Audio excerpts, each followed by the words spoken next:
Avec une valeur nette de 16,5 milliards de dollars, Aliko Dangote demeure aujourd'hui l'homme le plus fortuné d'Afrique. Pour avoir une idée de l'ampleur de cette somme, il suffit de noter que la fortune de Dangote équivaut à 2,9% du produit intérieur brut du Nigeria. À titre de comparaison, l'homme le plus riche de l'histoire des États-Unis, John D. Rockefeller, possédait une valeur nette représentant 1,5% du PIB américain en 1937. Pour donner un exemple plus concret, si un Américain possédait une valeur nette équivalent à 2,9% du PIB des États-Unis aujourd'hui, il serait valorisé à 500 milliards de dollars. Comment Aliko Dangote a-t-il réussi à construire un patrimoine aussi colossal, et quels sont ses secrets? Explorez dans cette vidéo les 5 secrets cachés d'Aliko Dangote que vous devriez connaître si vous aspirez à la richesse. Avant de poursuivre, assurez-vous de vous abonner pour ne pas manquer d'autres vidéos captivantes comme celle-ci. Et n'oubliez pas de télécharger notre guide gratuit sur comment gagner de l'argent sur Internet sans aucune compétence. 1. Identifier des sociétés génératrices de valeur. L'entreprise de Dangote a prospéré pendant 2 décennies, mais il a discerné une opportunité de pivoter, de répondre à un besoin pressant et de poursuivre son expansion. À cette époque, le Nigeria sortait d'une période de 15 ans de régime militaire, et le nouveau président, Olusegun Obasanjo, avait promis de favoriser l'industrie locale, offrant ainsi à Dangote une chance à saisir. Sur le site web du groupe Dangote, il est mentionné, dans un pays où les importations prédominent pour la plupart des biens de consommation, il y avait clairement un vide à combler dans le secteur manufacturier pour répondre aux besoins fondamentaux d'une population nombreuse et en pleine croissance. Commençant initialement en tant qu'importateur et négociant de produits de base, Dangote bénéficiait déjà d'un réseau de distribution bien établi, lui procurant ainsi un avantage concurrentiel significatif lorsqu'il a décidé de diversifier son entreprise dans la production de farine, de pâtes et de sucre. 2. Placer son argent dans des domaines familiers.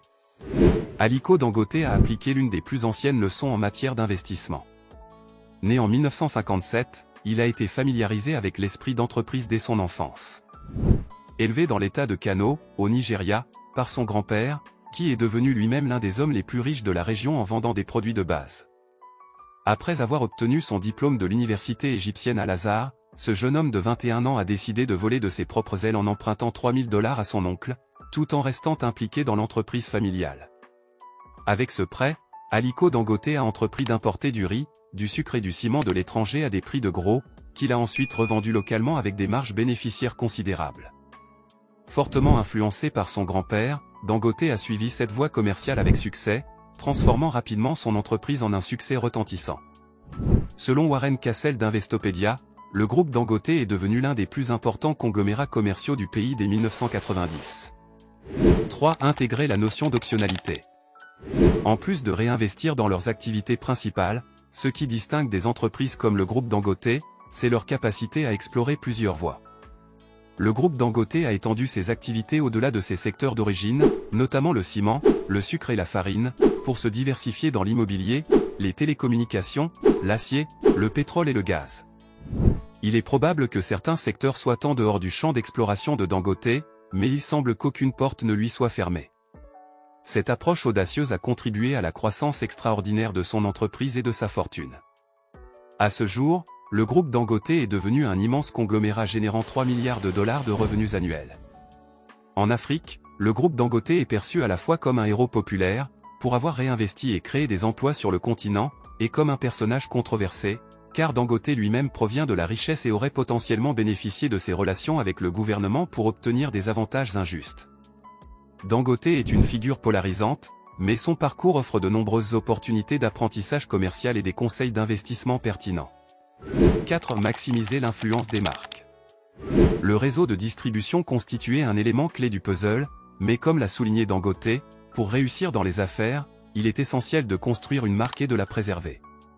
Que ce soit par instinct à la manière de Donald Trump ou par volonté de capitaliser sur la reconnaissance de son nom acquise au fil de ses années de commerce de matières premières, Dangote a apposé son nom sur ses produits. La marque repose sur des produits de qualité supérieure proposés à des prix accessibles, une formule qui connaît du succès aussi bien en Afrique que dans le reste du monde, ce qui en fait aujourd'hui l'une des marques les plus reconnues sur le continent. 5. Prioriser une importante allocation de capital. Établir et maintenir une marque exige des investissements considérables. Ce qui ressort particulièrement chez Dangote, c'est sa capacité à réinvestir massivement dans ses entreprises.